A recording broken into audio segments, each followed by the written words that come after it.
Good afternoon, ladies and gentlemen. If you wouldn't mind taking your seats, please. Thank you very much. Hello, welcome. My name is Niamh King. I'm the Vice President for Programs and Strategic Content here at the Council.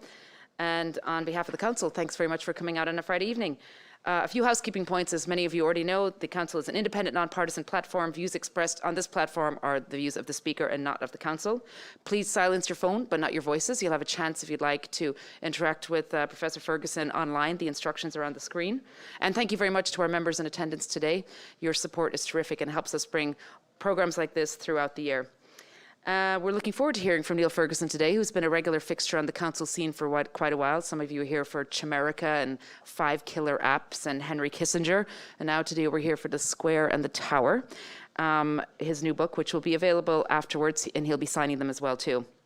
So just a few background words on our speaker. Niall Ferguson is the Milbank Family Senior Fellow at the Hoover Institution at Stanford University and a Senior Fellow at the Center for European Studies at Harvard University. He's an award-winning filmmaker, having won an international Emmy for his PBS series, The Ascent of Money, and the author of 15 books, including Kissinger, 1923 to 68, and The Idealist, which won the Council on Foreign Relations Arthur Ross Prize. He's also the founder and managing director of Green Mantle LLC, an advisory firm, and serves on the board of Affiliated Managers Group. I'll be back up to moderate Q&A, but now please join me in welcoming Niall Ferguson to the stage. Thank you.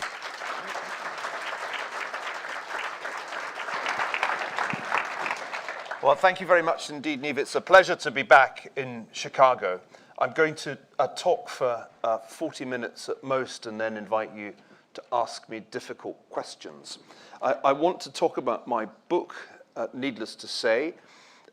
You will observe, if you can see the screens, that the subtitle was especially prescient.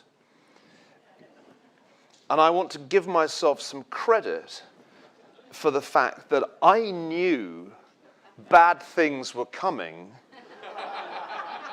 for the Zuck and his merry friends, in just the same way that 10 years ago, actually 12 years ago really, I knew that bad things were coming for the investment bankers of Wall Street. And if you know my book, The Ascent of Money, then I think you'll like this book, which is The Ascent of Money Goes to Silicon Valley. 2 years ago, I encountered exactly the same mood of arrogance and complacency in Silicon Valley that I had encountered back in around about 2004 in New York City. The same sense of, we are the masters of the universe, resistance is futile.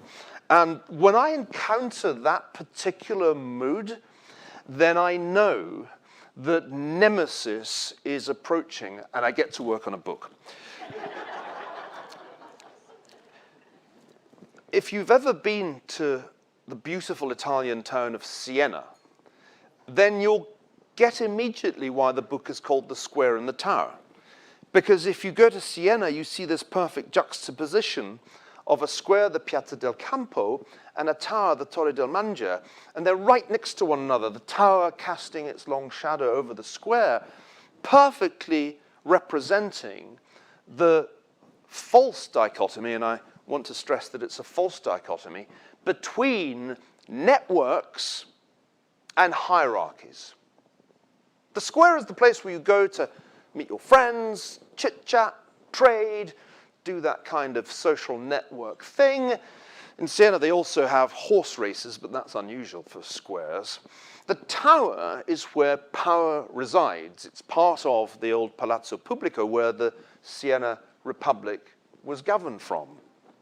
So the idea that you need to start with is that there is a tension throughout human history between squares and towers, between social networks and hierarchical structures of organization. Now, I mentioned that it's a false dichotomy, and I'll come back to why in a minute. But you all get the basic idea, in the sense that you are all familiar with social networks, but are also probably involved with hierarchies too. In your work, especially if you work for a large corporation, You're somewhere in the org chart. People report to you. Perhaps you report to somebody. Perhaps you're the top of the pyramid of power. That's the hierarchical part of your lives. But when you walk out of the office building, then you enter a different world of social networks. Now, it has been observed 1 million times that we are connected today as never before. And that is true. The extent to which, over the last 10 or so years, mankind has got connected is truly stunning. And I have some evidence here in these charts to illustrate the point. Very large proportions of the population of all developed countries and increasing proportions of the population of emerging markets are now online. And not only are they on the internet, they are on social media, social networks, platforms such as Facebook, which is the most popular one, to a really remarkable extent. If you look at this Facebook map of the 2 billion plus people on Facebook, you're looking at one of the largest social networks in history, and also one of the fastest. Things happen faster on these network platforms than ever was possible before. Now, when the internet was really getting going, and as social networks began to evolve online, there was a great mood of optimism. Some of you may remember John Perry Barlow's declaration of the independence of cyberspace. Others will perhaps recall Mark Zuckerberg's commencement address at Harvard not so long ago. All people, he said, want to connect. The great arc of human history bends towards people coming together in ever greater numbers, from tribes to cities to nations, to achieve things we couldn't on our own. By the way, when you hear anybody refer to the arc of human history, you should be immediately suspicious. Because there is no arc of human history. Trust me, I'm a historian, I've looked for it.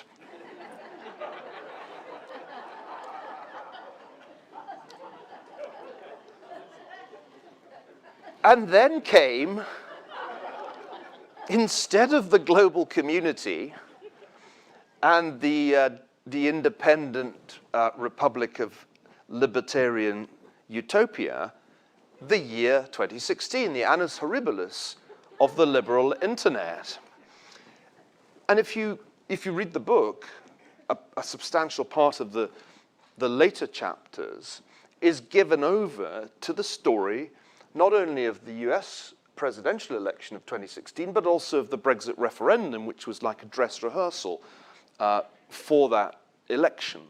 And I show how the men with big hair were propelled to unexpected victories, in large part because of the way in which their campaigns were able to use the technologies made available by Silicon Valley to greater effect than their opponents were.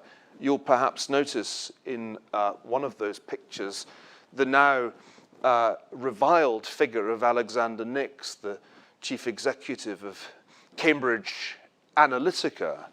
I'm happy to say that Cambridge Analytica is in my book, because already when I was writing it, which is now quite some time ago, I could tell that there was something very funny indeed going on with those characters. Now, my favorite quote of last year came from Evan Williams, one of the founders of Twitter. I thought once everybody could speak freely and exchange information and ideas, the world is automatically going to be a better place.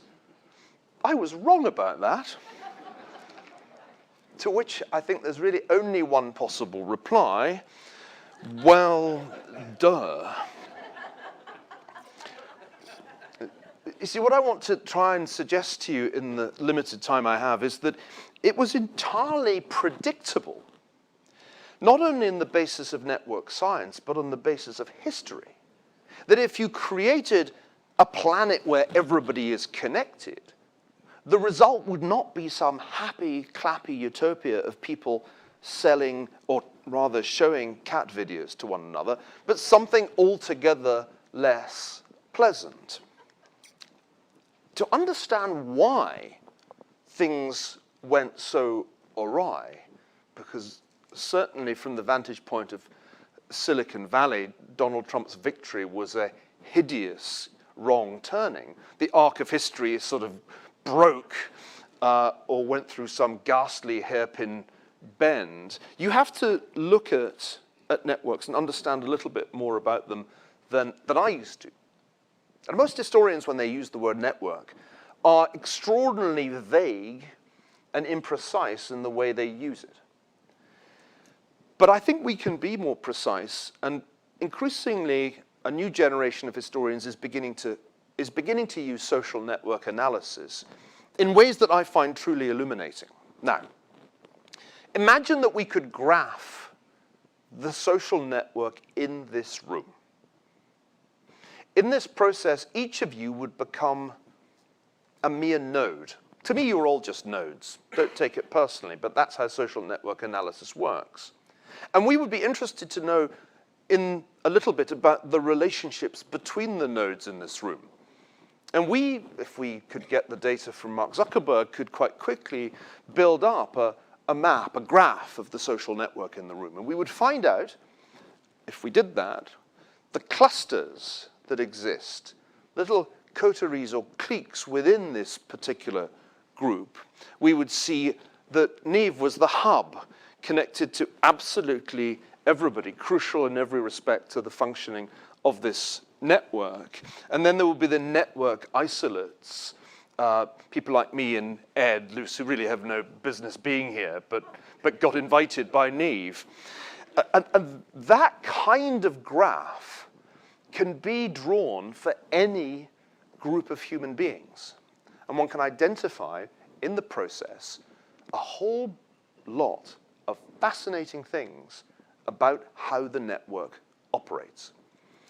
There will never be a social network that looks like a lattice in which all the nodes have the same number of edges, the same number of relationships. Such social networks seem not to exist in the realm of human beings.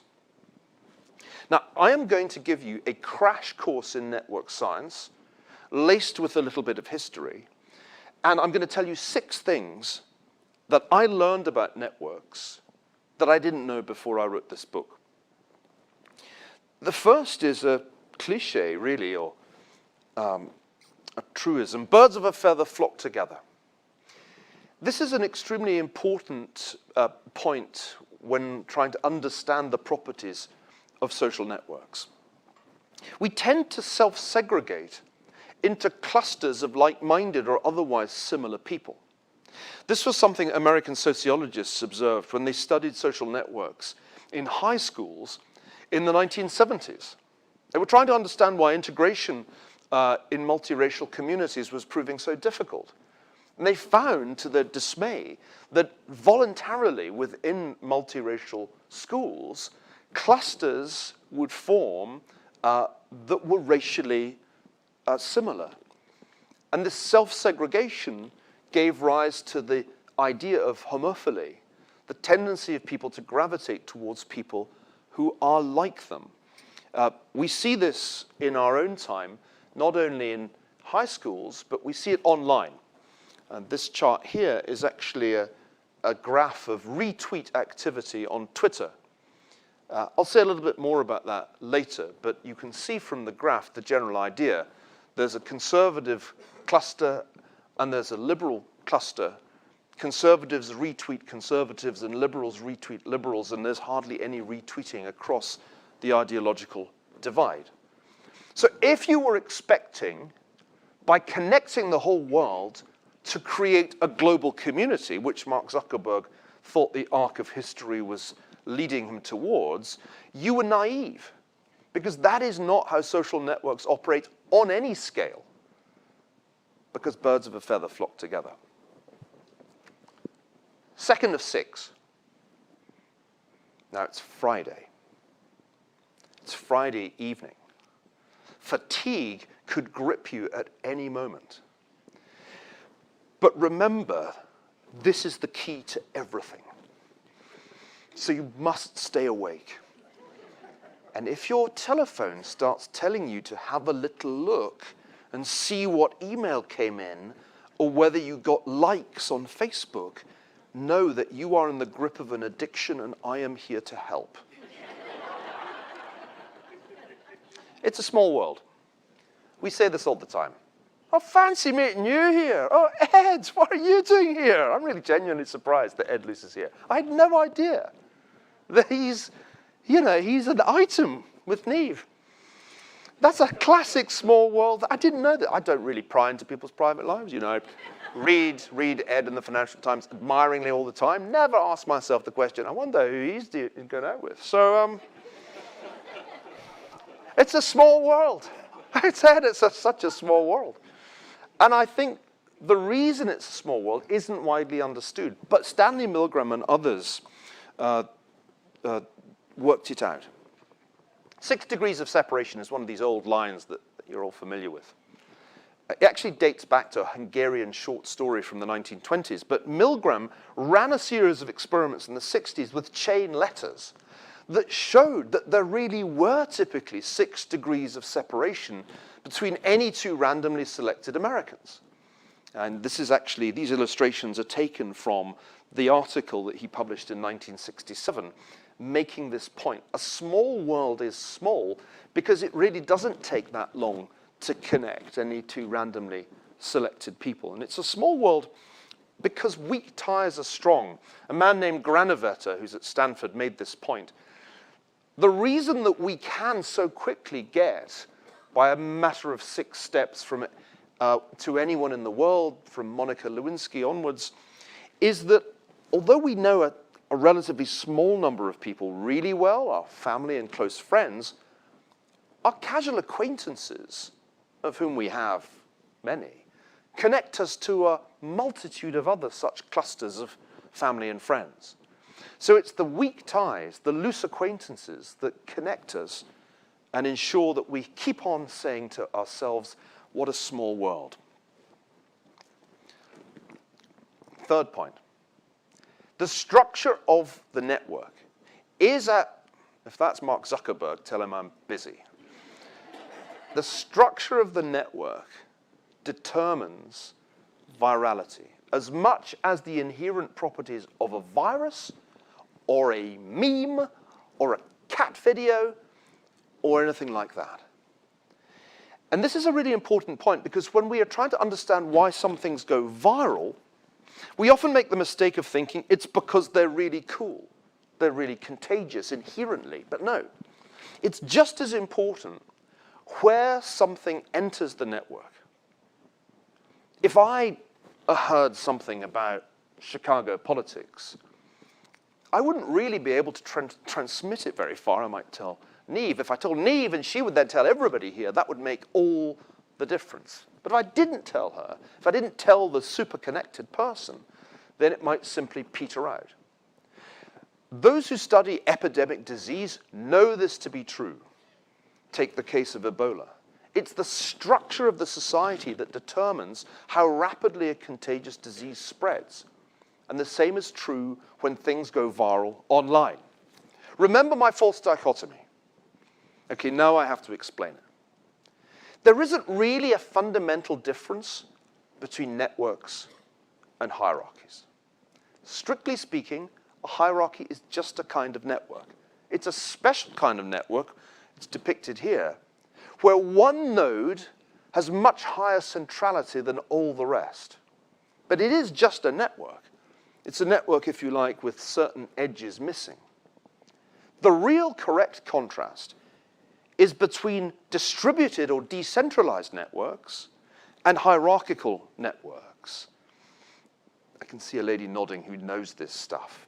It's really interesting. I learnt this by writing this book. And we should actually think of a spectrum of human organizations that go from the very decentralized, where there is no central node, to the very, very centralized, where there is one master node. And I think in this case, I show this in the book, of Stalin's Soviet Union, which was a network where one node, Stalin himself, had massive centrality by any measure in network science. All information had to somehow flow through Stalin. All power had to be in his hands. 3 more points. Networks never sleep. Large networks are, strictly speaking, complex systems, and they're liable to go through phase transitions. They have emergent properties that are inherently very hard to predict. So when you see a graph of a network like this fascinating graph of the structure of the world economy that my friend Ricardo Hausmann produced at Harvard, you must remember it's just a snapshot. That the structure of the world economy, like the social network in this room, is shape-shifting. And it will not look the same from one year or even one moment to the next. Penultimate point. Networks network. And it takes a network to defeat a network. Much of what we call history, much historical change, is actually the interaction of different networks. And this can be benign, but it can also be malign when one network attacks another. I tell the story of an early Russian network hack in this book. And it's one of really 60 episodes. The book is divided into 60 mercifully short chapters. It's for the attention deficit disorder era. And almost my favorite chapter is the one that describes how the Soviet intelligence agency, the KGB, hacked the most exclusive network in English intellectual life, the Apostles, which was the most rarefied intellectual club that Cambridge University had to offer. The fact that this had been a club to which John Maynard Keynes and Lytton Strachey belonged only enhanced its intellectual luster. And that was precisely why the Soviets targeted it.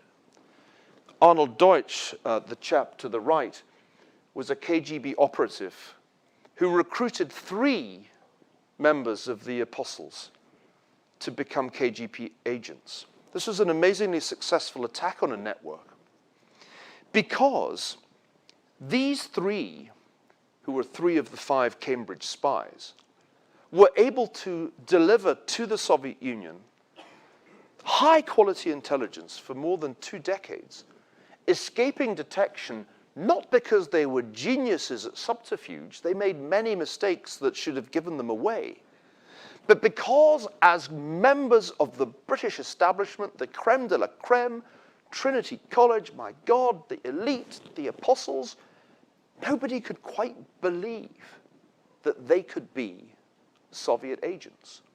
It was a brilliant attack on a network. And it illustrates an important point about distributed networks, small or large. They are bad at security. I'll come back to that in a minute. 6th and final observation. Networks are profoundly inegalitarian. And this is a really, really crucial point in our time for 2 reasons. Firstly, the way that social networks form, as the physicist Laszlo Barabasi has shown, is inherently inegalitarian because as new nodes join the social network, they want to be connected to the already well-connected. This is known as preferential attachment. Everybody who comes to Chicago wants to know Neve. They want to get to know her because she's so well-connected. And this preferential attachment phenomenon explains why the structure of social networks is inegalitarian. A few nodes have a crazy number of edges. A few people have a crazy number of friends, and a great many people have hardly any. Second point, in our time, the networks are owned. And those who own the network platforms, like the people that you see in these pictures, have become fabulously wealthy by dint of their equity stakes in companies such as Facebook. And we have therefore added a new layer of inequality onto our already quite unequal society. This was definitely not what we were promised in the early days of the internet. We were told that the internet would usher in a brave new world in which we'd all be netizens equally empowered to speak truth to power. And only a few years ago, you would see this kind of thing which looks pathetic now. Support free expression, vote for the netizen of the year. I wonder who won. Putin, probably. Instead, a new hierarchy emerged, illustrating how quickly the decentralized can become centralized. A phased transition occurred in Silicon Valley. It was very rapid. Tim Berners-Lee's vision of the World Wide Web had been decentralized. He didn't foresee how quickly a handful of companies would establish giant network platforms that would consolidate control of the World Wide Web in a remarkably few hands. I love this cartoon because it makes fun of the corporate structures of the big tech companies.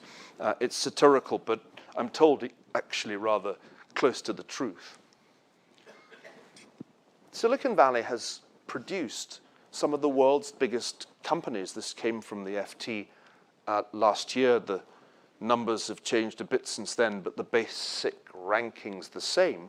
Notice, the biggest companies in the world are tech companies, and the biggest companies in the world are either American tech companies or, interesting, Chinese tech companies.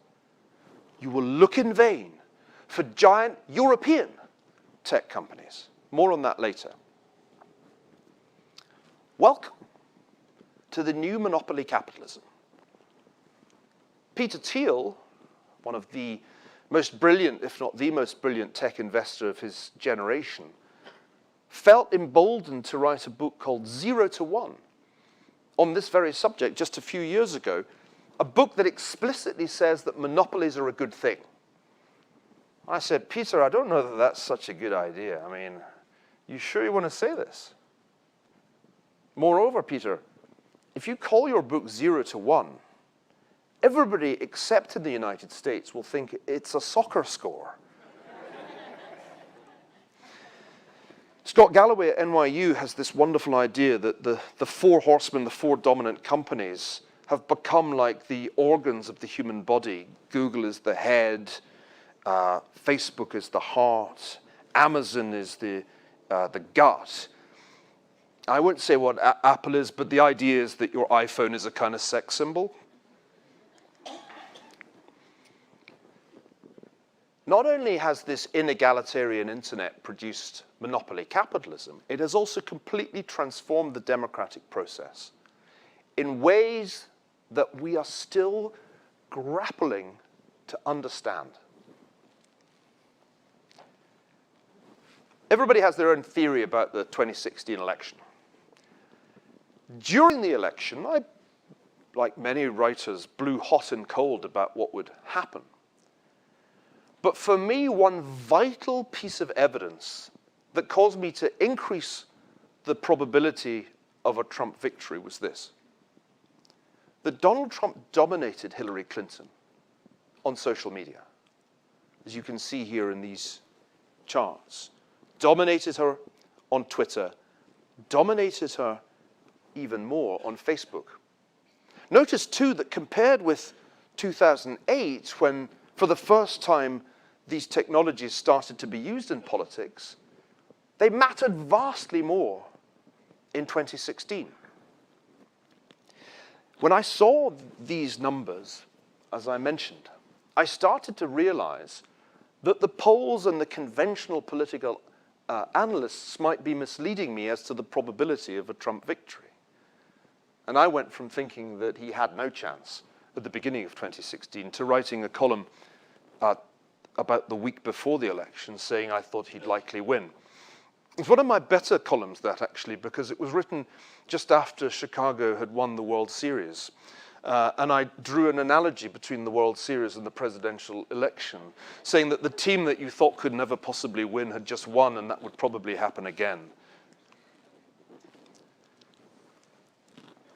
Why the indignation? Why the uproar? I think it's because the wrong candidate won in the eyes of Silicon Valley. I'm not sure we would be in this state of crisis had Hillary Clinton won as they expected her to.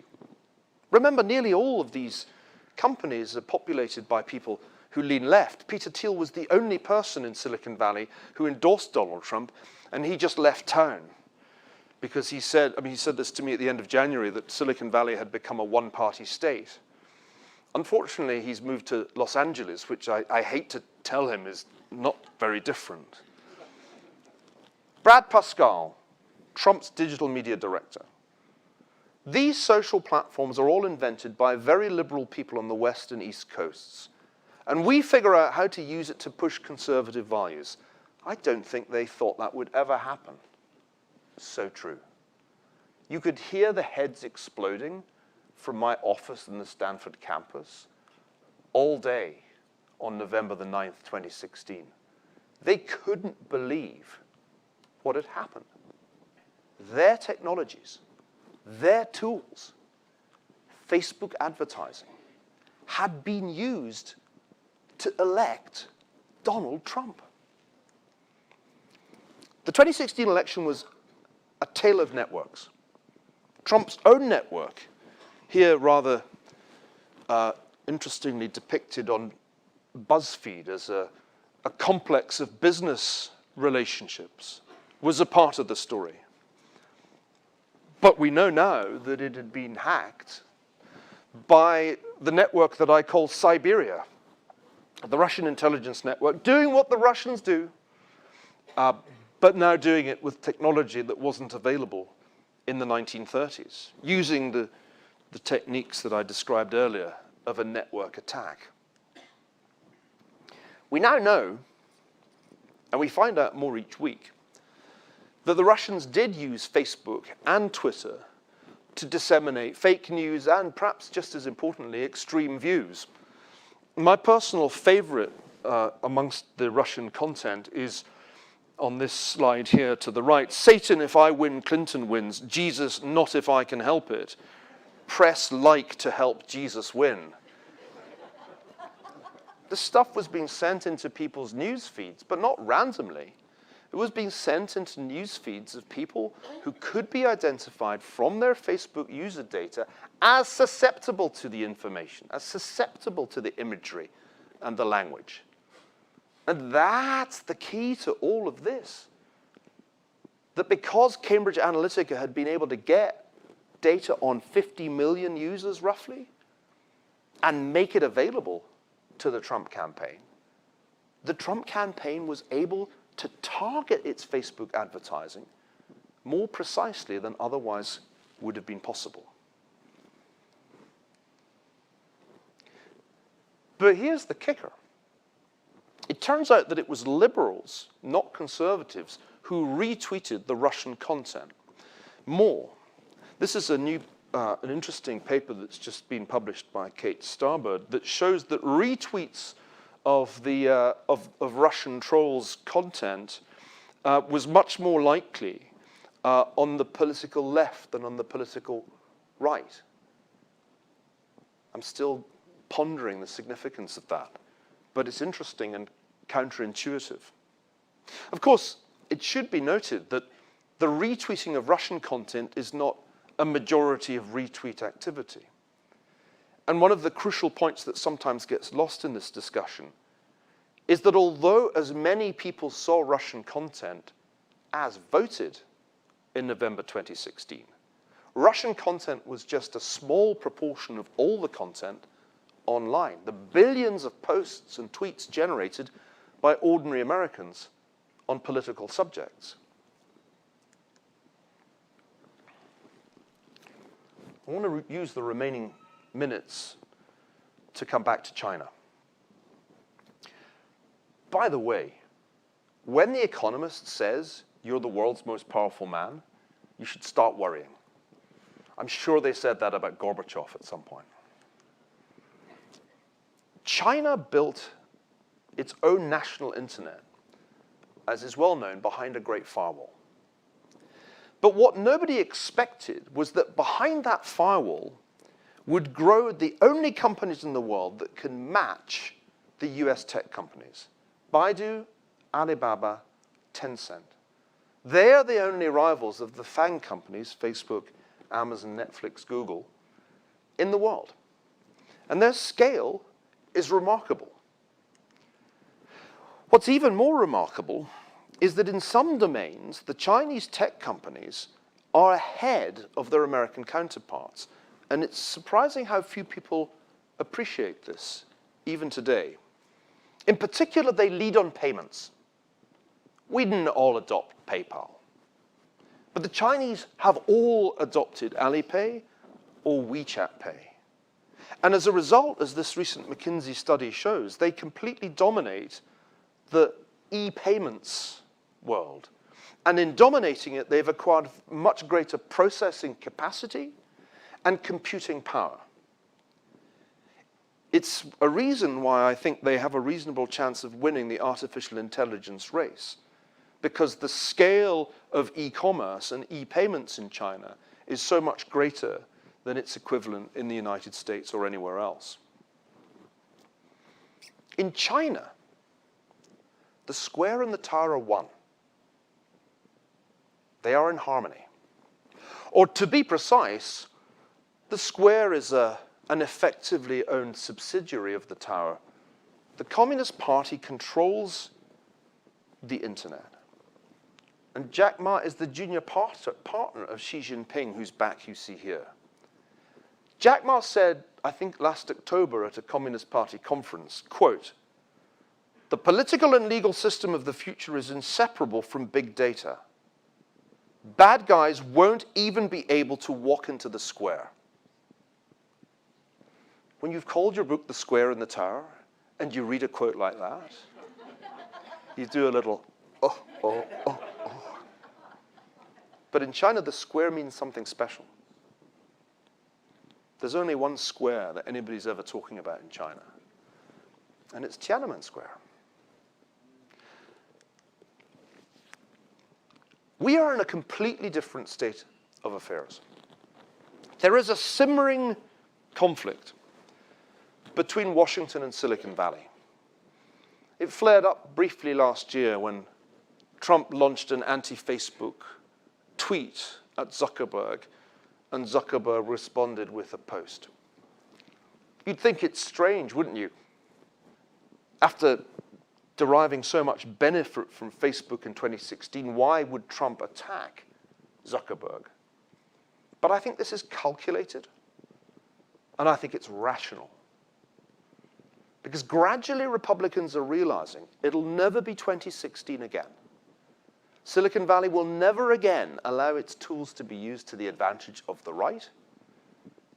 And one of the most striking moments for me last year was after Charlottesville, when one Silicon Valley leader after another openly declared their intention to exclude the alt-right from the internet. But who decides? Who decides what's alt-right? The answer is the tech companies with their community standards.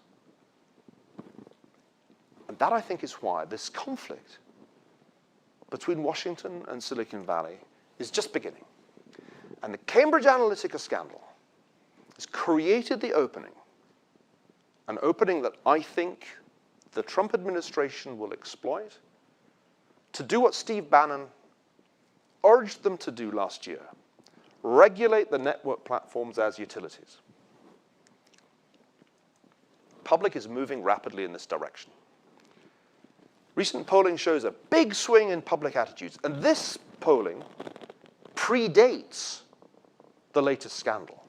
Already in February, there had been a big shift amongst Republicans and Democrats in the direction of greater regulation. And although regulation is a dirty word for Republicans, they are gradually beginning to realize that if they do nothing, if they leave the public sphere entirely dominated as it is by the big tech companies, there will likely be a heavy price to pay. Notice, 80% of news consumed in the United States today reaches the consumer via either Google or Facebook. That is a very, very great power concentrated in the hands of a very few algorithms. So let me leave you with this thought. History is all about this tension between hierarchical networks and distributed networks, between towers and squares. And in our time, it's true again. Go to the Facebook campus. It has a square-like quality. It's flat, informal. It looks, even if it isn't, decentralized. And then go to New York and compare it with the unofficial residence of the President of the United States, Trump Tower. I believe this is the key to understanding not only a great deal of history, but also to understanding what lies ahead for this country in the very near future. Thank you very much indeed.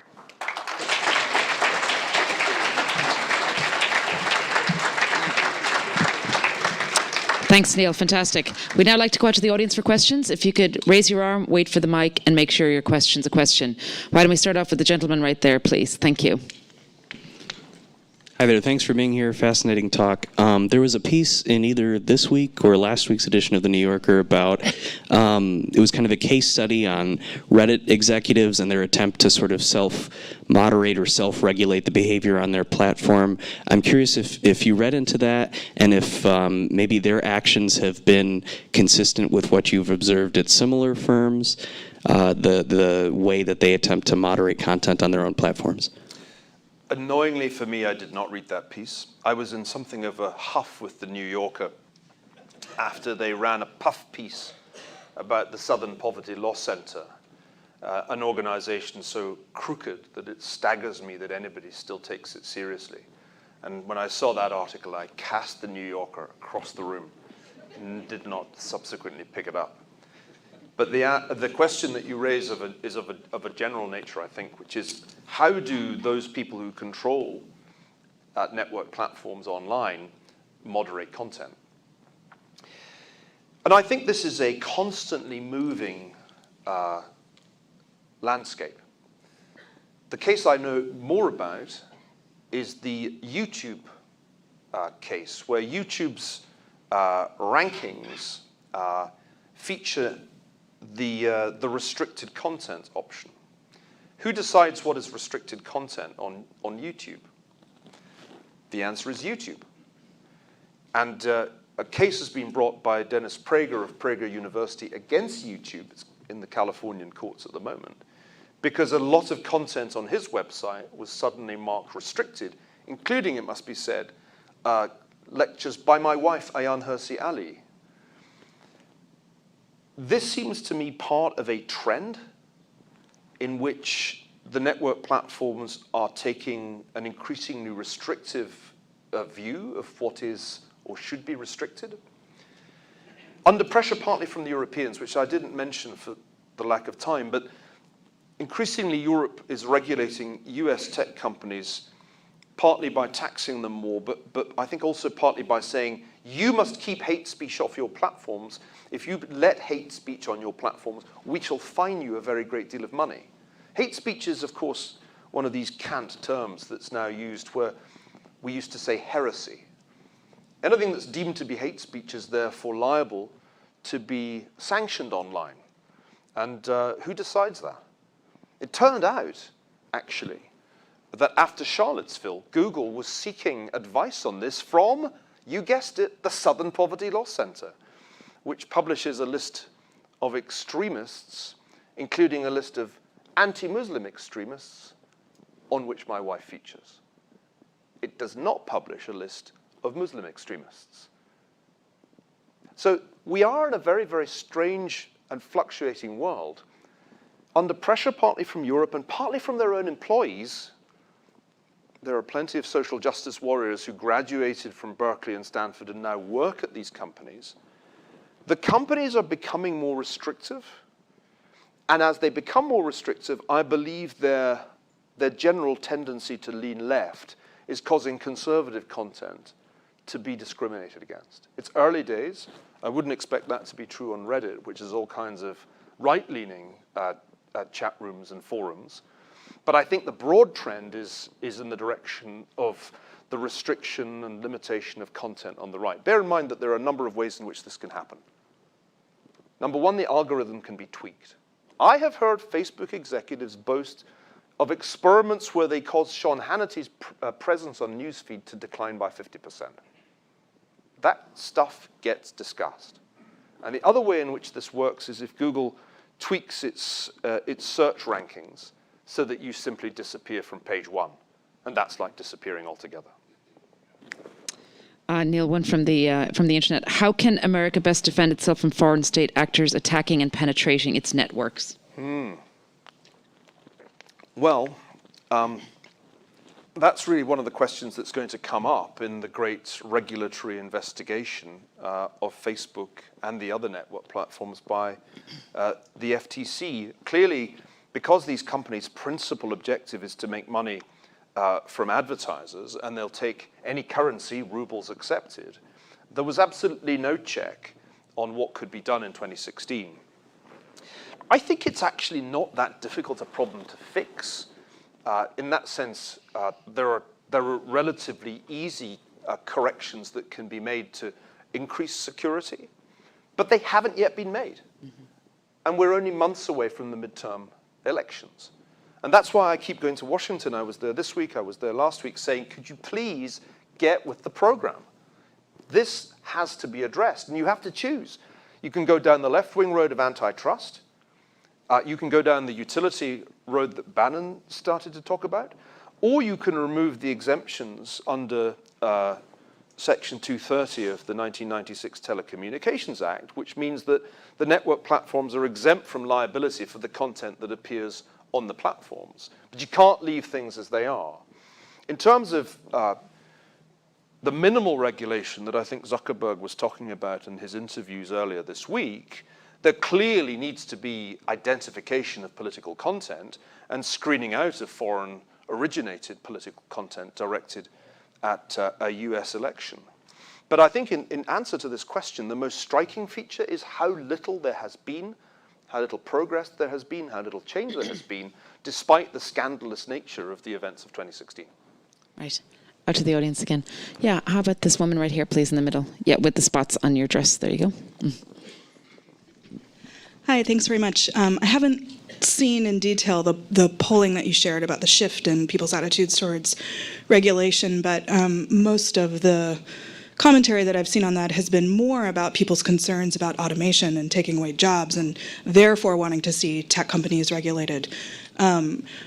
And not to contest those polls, but I think that's really interesting thinking about, regardless of people's intention, the impact on the ability to regulate tech companies because of this. And I'm curious to know about your insights into the connection between this network tech sites and the more economically focused sites. I think that's a really interesting link that you pointed to. It's quite interesting when you disaggregate public attitudes towards technology, because there's a good deal of variation according to which issue you raise.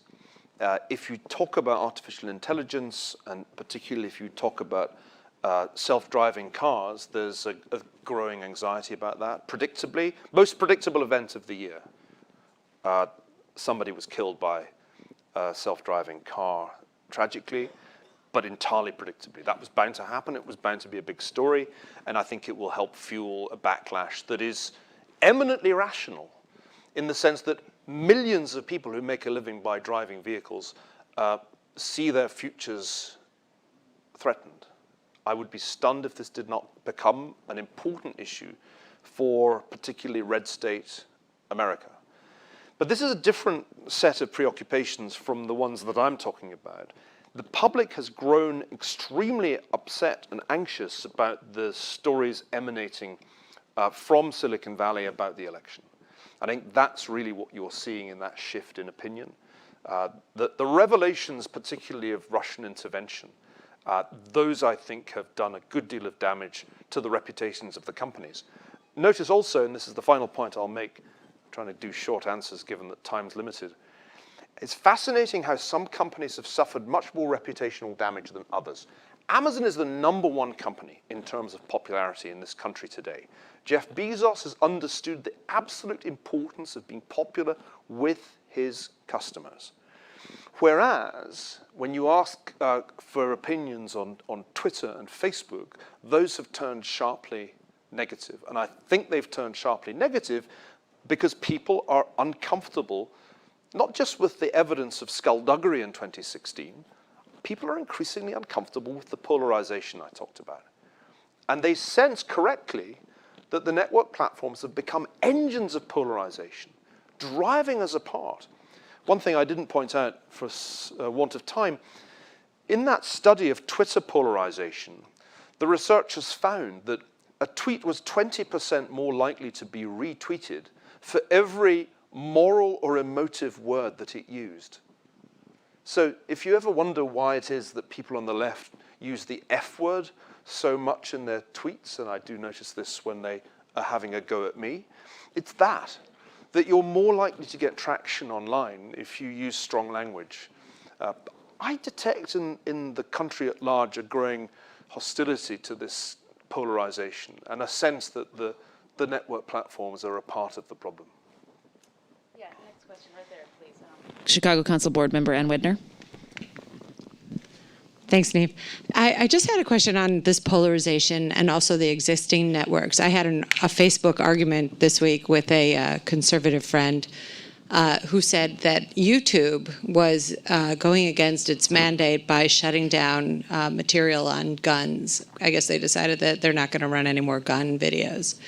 And I said, well, people who like guns can start their own YouTube. So the point is, though, rather, that these networks aren't just monoliths that can never change. They're going to be maybe like Fox News is a right-wing television provider, right, news provider. Wouldn't you see inevitably on the internets, different services that arise that conform to people's political perspectives, and so even more polarization? Question mark. Well, I think that's a great question, but I'd say that it flies somewhat in the face of the way that network-based markets operate.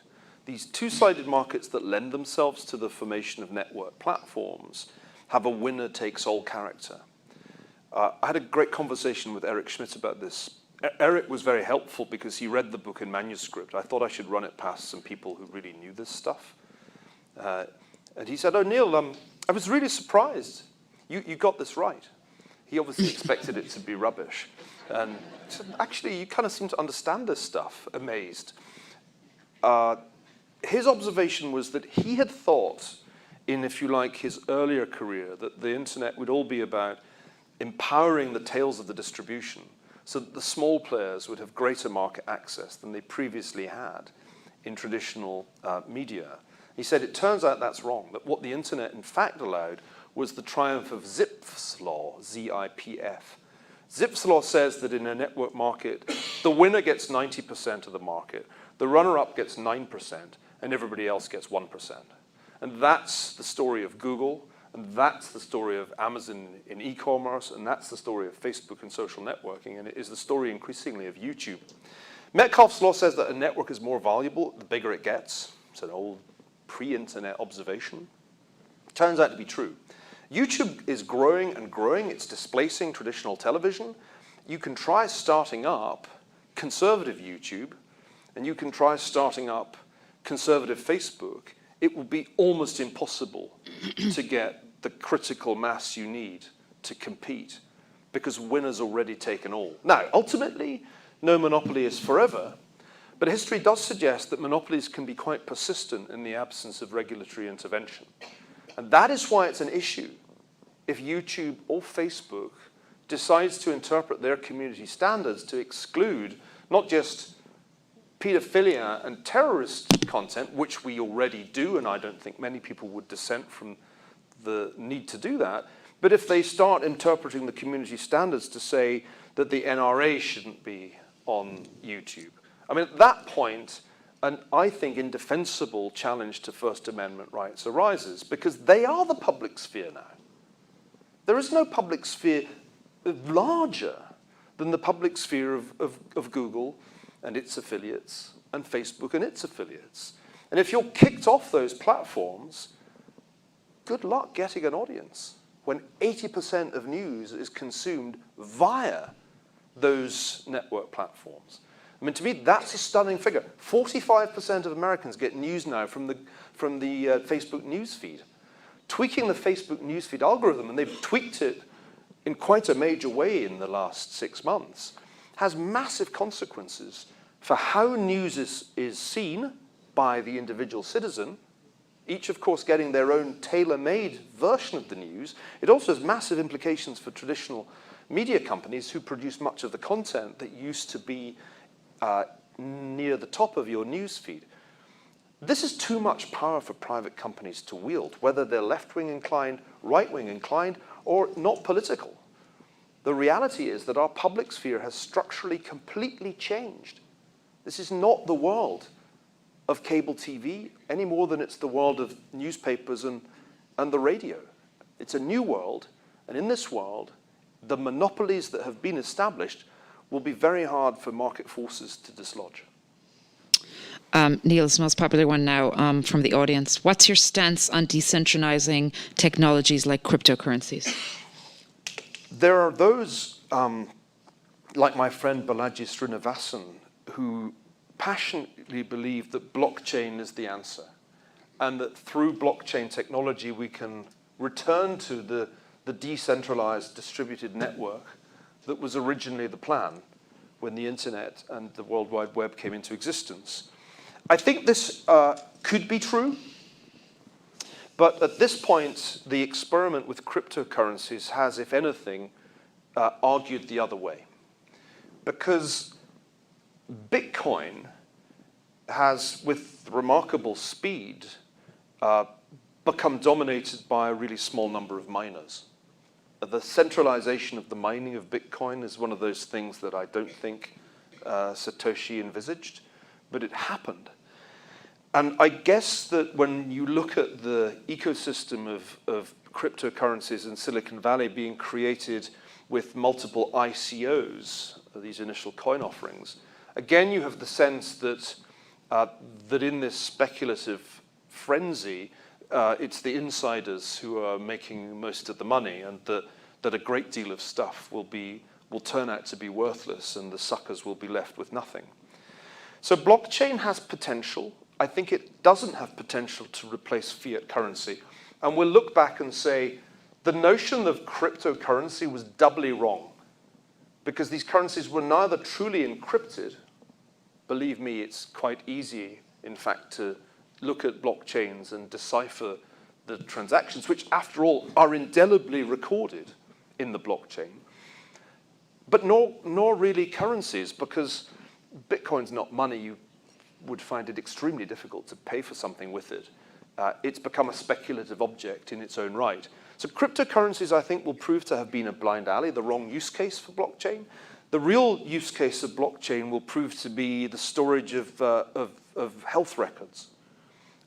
It will be much more efficient to store that kind of data with a blockchain architecture, and it will eliminate a great deal of incompetent and inefficient bureaucracy that currently exists in that domain.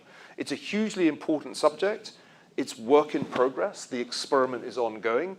And it's a fascinating experiment because it's being run in multiple jurisdictions. The Chinese have their own blockchain experiments. In the book, I speculate that it might be in the interests of the Chinese to create a bit-yuan, a blockchain-based currency, if only to try to challenge the dominance of the US fiat system. But I asked the People's Bank of China if they were doing that, and they said, "Oh, we're just running a few experiments. We don't think it's that big a prospect." Okay. We just have 1 minute left, so I'm just going to take one more from the audience. How do you predict humans will network in 100 years? You talked about the arc of history. I can answer that question. You have got 1 minute and 19 seconds to tell us what's going to happen. They will sit in the smouldering ruins of our civilization with emoji cards that they will show one another because they will have entirely lost the ability to speak normally, much less to write. And on that optimistic note, please join me in thanking Ferguson. The book's for sale over here, The Square and the Tower, and Neil will be signing them. Thank you. We're adjourned. Thank you, sir. Thanks.